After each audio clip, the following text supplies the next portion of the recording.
Olá pessoal, tudo bem? Eu sou a professora Jéssica e eu estou aqui hoje então para falar da terceira parte da minha visita às escolas de educação infantil públicas da cidade de Pistoia, na Itália. Agora, no momento que eu estou gravando esse vídeo, eu já estou na Espanha, na cidade de Oviedo. E nessa terceira parte, na verdade, não vou falar de uma escola propriamente, mas sim de um espaço, que é um dos espaços que a cidade de Pistoia tem para acolher as crianças e famílias que faz parte do projeto educacional deles. A pessoa que me recebeu lá, chamada Débora, ela, enfim, me recebeu muito bem, me deu vários materiais sobre a educação da cidade. E ela me relatou, além de como funciona o trabalho nesse espaço, também como funciona a formação das professoras e por que não existe a figura da diretora e da coordenadora nas escolas, tá? Então fica comigo até o final, que eu prometo que esse vídeo não vai ser muito longo, que eu vou explicar tudo isso. Primeiro eu vou falar deste espaço, depois eu vou falar da proposta de formação de professores e por último, então, eu vou falar sobre a questão de não ter essas figuras na escola. Bem, eu visitei durante 2 dias a área Bambini Rossa, que é a área para as crianças denominada vermelha, e tem outras áreas também, que é divididas por cor, amarelo, azul, verde, se não me engano são essas cores, e são espaços próprios para receber famílias e crianças de 0 a 3 anos. Neste que eu fui, que é a área Bambini Rossa, atende crianças de 0 a 3 anos. Então eles têm um serviço que é gratuito para crianças e famílias de 0 a 18 anos, que funciona toda semana e as famílias vão lá de acordo com o interesse, conforme querem, e sempre tem algum profissional, né, seja da saúde, seja da área da educação, à disposição para conversar com as famílias nesses momentos. Cabe ressaltar que o espaço, ele é muito bem organizado, ele tem muitos materiais à disposição das famílias e dos bebês, né, que tem até 18 meses que frequentam, então, essa parte desse espaço. E conforme a Débora me relatou, os profissionais que vão ali nesse espaço, eles não vão com o intuito de dar uma palestra ou de querer ensinar as famílias como elas devem tratar as crianças, porque eles partem do princípio, né, que assim como as crianças, as famílias também são precursoras desta educação e eles, então, como, né, progenitores, pais, mães, cuidadores, eles têm como pressuposto que eles sabem, em primeiro lugar, o que é melhor para a criança, né? Então esse profissional fica ali à disposição para conversar com as famílias, para tirar dúvidas sobre o desenvolvimento, sobre questões de saúde, como lidar com o bebê. E eu fui lá em 2 momentos. Um momento eu fui para conhecer todo o espaço, em outro momento eu fui para acompanhar essa jornada das famílias com os bebês. E eu pude perceber que é algo bem livre mesmo.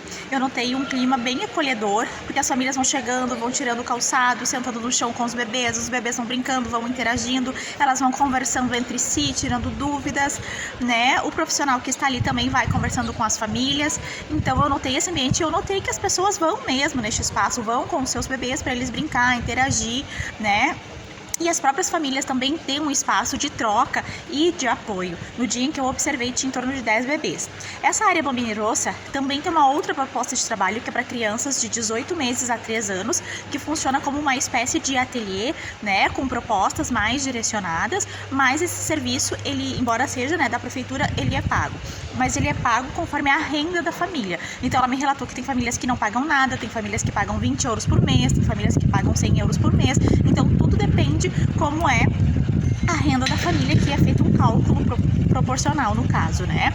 Mas então, conforme eu tô fazendo a minha fala, eu tô deixando algumas fotinhos aqui para vocês terem uma ideia de como funciona esse espaço, que não é um espaço escolarizado ou formal, mas que é um espaço que também é pensado a nível de educação para atender as crianças e as famílias além dos muros da escola, né? Notei, assim, esse projeto de educação muito robusto e amplo nesta cidade.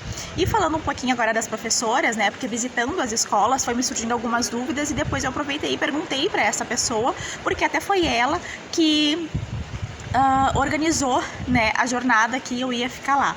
Então ela me disse o seguinte, que a formação de professoras, né, porque eu notei que as escolas, elas têm muita autonomia, como eu falei nos vídeos anteriores, cada uma acaba se gerenciando, as professoras acabam se gerenciando, até a questão da avaliação, por exemplo, não tem assim um roteiro, tem que entregar por semestre a avaliação para as famílias. Cada professor e cada escola decide como quer entregar, qual o período que vai entregar, o modo como vai comunicar para as famílias, então elas têm essa liberdade, mas eu percebo também que tem uma unidade de trabalho e que as professoras realmente se comprometem, né, com essa proposta de participação, de protagonismo da criança. Então, ela me relatou o seguinte, que todo professor e professora da cidade tem uma jornada além, né, da jornada de trabalho com as crianças de 150 horas de formação.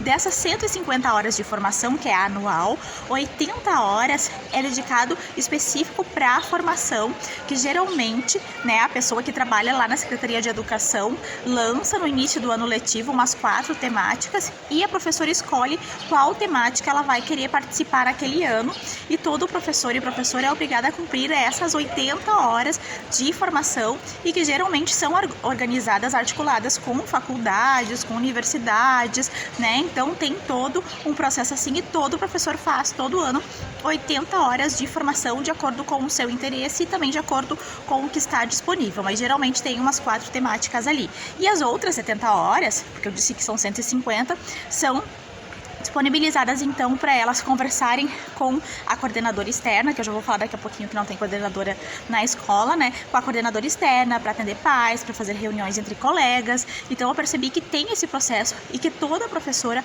passa durante todos os anos por 80 horas de formação continuada com temas emergentes e relevantes para a educação infantil, tá? E com profissionais de fora, de universidade, com essas parcerias que a prefeitura vai fazendo. E em relação a não ter a figura da diretora e da coordenadora na escola, eu perguntei para ela porque eu percebi isso e ela me relatou o seguinte, que essa escolha se dá pelo fato de eles entenderem que, assim como a criança é precursora, né, das suas escolhas e dos seus processos, e as famílias também, tanto que eles têm esses espaços para as famílias também, né, como eu mencionei da área Bambini, eles entendem que a professora também é precursora da sua docência, autora da sua docência, e que assim eles entendem que não tem uma professora que saiba mais do que a outra, que possa dizer como a outra tem que ser docente numa relação entre colegas, entre pares. Então não tem essa questão, essa relação hierarquizada, né, entre as professoras na escola, e o que tem, na verdade, é uma professora representante do grupo que entra em contato com a secretaria quando precisa, que responde algum e-mail, que recebe alguém quando alguém vai visitar, que foi o meu caso, que eu fui recebida por professoras, né, então que é a porta-voz do grupo, mas não tem ali coordenando e direcionando. Então eu percebo que essas questões burocráticas ficam mais a cargo da Secretaria de Educação.